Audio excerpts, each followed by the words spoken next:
Hey, what's up everyone? It's Daniel here with Top Your Fit, and today I'm going to be doing some release and activation exercises, plus I'm going to be doing my cardio. The reason why I'm not just doing my cardio right off the bat is because I've been dealing with some issues lately, and I'm sure if you guys are watching this, if you've been doing cardio long enough, you've been dealing with some of these issues as well. Or if you've been weightlifting or weight training or resistance training, you've been dealing with issues in general. And some of the issues I'm going to address today in this video. So first and foremost, I want to tell you guys what's going to happen. Then I'll do a video of what's happening on the in the muscle side. But I want to tell you first what's going on. So release. I'm going to release TFL, hip flexors, abdominals, and latissimus dorsi. Activation. I'm going to be activating my glutes, some of my quads, some of my hamstrings, and my deep core stabilizers. Okay. So I'm going to do a video on those deactivations or release techniques, and then on my activation techniques. Okay, so what I'm doing right now is I'm rolling, foam rolling on my TFL, or my tensor fascia latte, and this is basically what they call this type of thing is self-myofascial release. So it's kind of like a self-massage kind of deal. So what you're doing is you want to release those tight muscles. I'm actually getting, when I turn over a little bit, when I start to put this leg over and I start to rotate my hips and my upper body, I actually start to incorporate stretching and deactivating or releasing the tension in my hip flexors.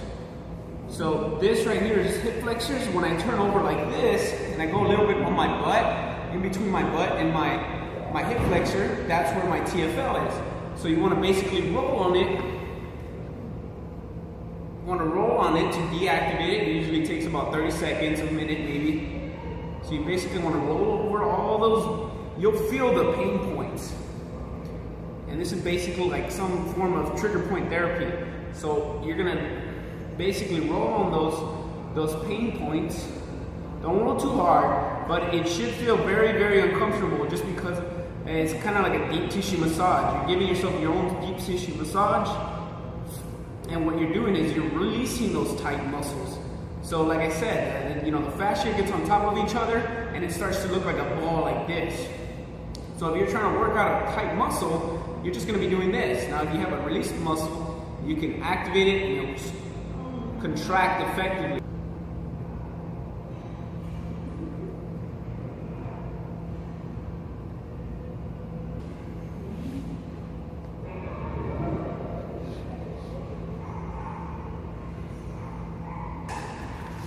This right here, right up there, see how my lat's right here? This is my lat, if you can see it right there.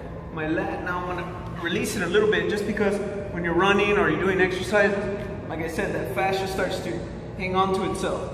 So what I'm going to do is, the lats, pull your shoulders down, and I'm going to extend the lat, get right under it. So while I'm getting under it, okay, right in there, you see all that little crease right there? This little crease right here, this is where that gets right in there. And I'm just gonna deepen in that stress a little bit. Here, I'm gonna step back a little bit so you can see.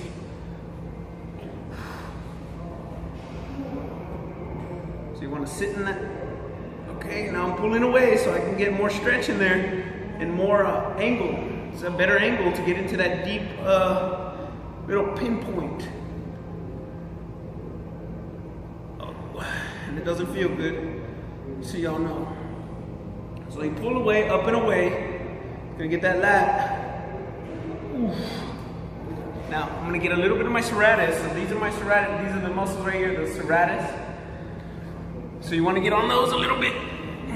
You want to get on those just a little bit, just so you can release that portion. So when you activate the core, it's not just only those. You get to activate your transverse abdominis, or commonly referred to as your six-pack.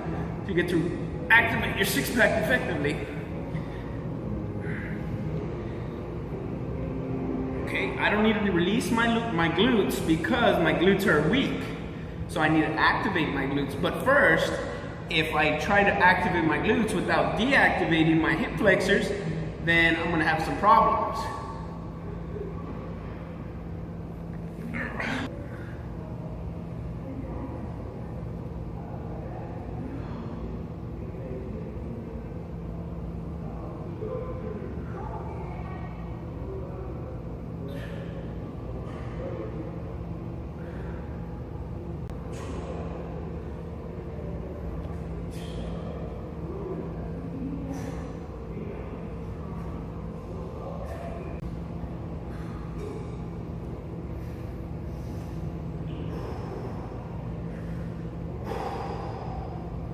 So if you guys notice that I deactivated the muscles that were tight, then I activated the muscles that were not active. So the ones that I did deactivate, my hip flexors are in the front of your stomach, or like in the bottom of your hip, right in front of your stomach on the bottom of your hip. Then the tensor fascia latae, which is on the side of your hip, between your butt and your hip, I deactivated those or released those pressure points so that it gives me enough ability so I can activate my glutes without stressing my hip flexors or my knees or my hamstrings or my TFL. So I had to deactivate those so I can activate the ones that I want to work when I'm going to go ahead and do my exercise. So stop guessing and start progressing.